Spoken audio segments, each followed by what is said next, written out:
अस्सलाम वालेकुम। मैं हूं डॉक्टर नज़ीर, आपका हेल्थ एंड वेलनेस कोच।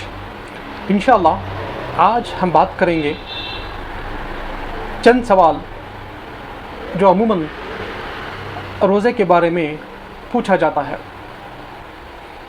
कि इन शक्लों में रोज़ा टूट जाता है या नहीं टूटता।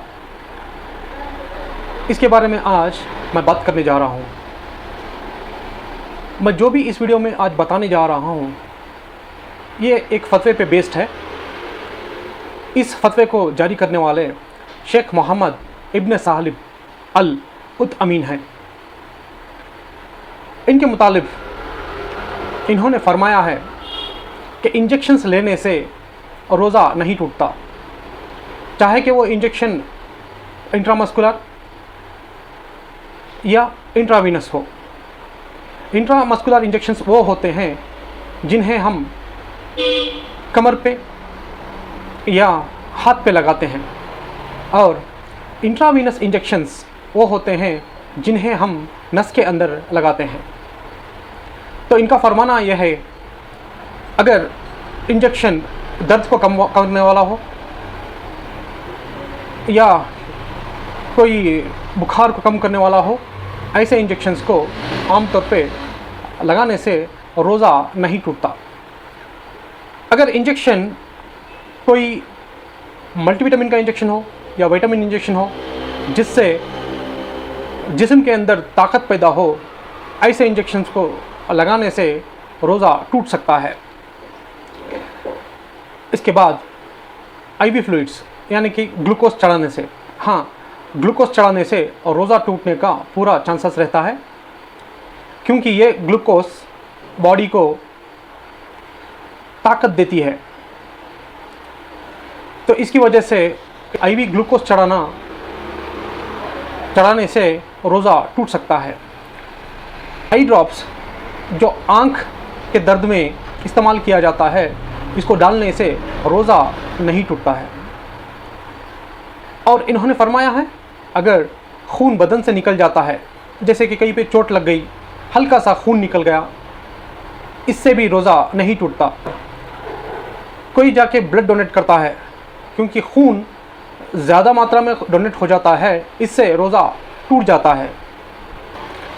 इसके बावजूद इन्होंने फरमाया है कि ब्लड टेस्ट, अगर कोई हम ब्लड टेस्ट के लिए खून देते हैं जो कि 2 से 3 ml रहता है, इससे इन्होंने फरमाया है कि रोज़ा नहीं टूटता है। नाक बह रही हो, नाक से खून निकल आए, इस हालत में भी रोज़ा नहीं टूटता है। अगर ऐसा नाक से खून बह रहा है तो क्या करना चाहिए, आपको नाक का जो टिप रहता है उसको ऐसे फोल्ड करके होल्ड कर देना चाहिए। जैसे आप यहाँ पे प्रेशर देते जाएंगे, 2-3 मिनट में ब्लीडिंग अपने आप रुक जाएगी। अगर ब्लीडिंग नहीं रुक रही है तो आपको कोल्ड पैक यानी आइस वाला पानी कोई कपड़े में भिगोकर अपने माथे या नाक के ऊपर डालने से भी ऐसी वाली ब्लीडिंग रुक जाती है। तो इससे भी रोज़ा नहीं टूटता है। इसके बावजूद कि खुशबू इत्तर लगाने से भी रोज़ा नहीं टूटता है। और अगर छत पे तेल लगाएं, इससे भी रोज़ा नहीं टूटता है। अगर सुबह में नाखून कतरें या सर के बाल कतरें, इससे भी रोज़ा नहीं टूटता है। और इसके बावजूद मिसवाक करने से रोज़ा नहीं टूटता है। अगर रोज़े की हालत में भी अगर मिसवाक कोई कर रहे हैं तो रोज़ा नहीं टूटता है। और कोलगेट इस्तेमाल करने से हमें अवॉइड करना चाहिए, क्योंकि कोलगेट या कोई भी पेस्ट इस्तेमाल करने से हमारा रोज़ा मकरूह हो जाता है, नहीं टूटता। और इसके बावजूद इन्होंने फरमाया है, अगर कोई भूल कर कुछ पानी पी लिया या कुछ खाना कुछ खा लिया, तो इस हालत में भी रोज़ा नहीं टूटता है। फ़ौरन तौबा कर लें, माफ़ करने वाला तो अल्लाह है, इंशाअल्लाह रोज़ा नहीं टूटेगा। झूठ बोलने से और गंदी बात करने से और कसम खाने से रोज़ा टूटता नहीं है, लेकिन मकरूह हो जाता है। तो इस हालत में इससे बचिएगा। और इसके बाद उल्टी हो जाने से, अगर कोई अपने आप जानबूझकर उल्टी कर देता है तब रोज़ा टूट जाता है। बल्कि और इतना क्वांटिटी निकले कि मुंह भर कर हो, उल्टी जो निकल रहा है वो मुंह भर कर हो और वो निकल जाए तब रोज़ा टूट जाता है। थोड़ा बहुत उल्टी करने से रोज़ा नहीं टूटता है।